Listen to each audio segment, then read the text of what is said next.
হাসরের ময়দানে আল্লাহ তাআলা যখন ফেরেশতাদের মাধ্যমে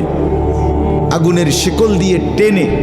জাহান্নামকে হাসরের মাঠে এনে দাঁড় করাবে, মনে করেন এখানে আইনা রাখবে, আমরা সবাই তাকাবো, এরকম হাসরের মাঠে যখন জাহান্নামকে আনা হবে,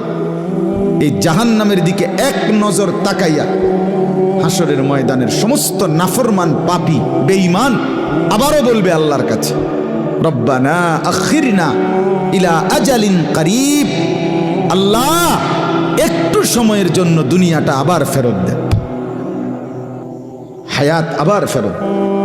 সময়গুলো আরেকবার দেন, আরেকটু সময় দেন, নজিব দাওয়াতাক,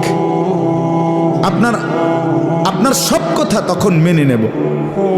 অনাত্তাবিউর রসুল, আপনার রসুলদের আনুগত্য করব। আল্লাহ বলবেন না,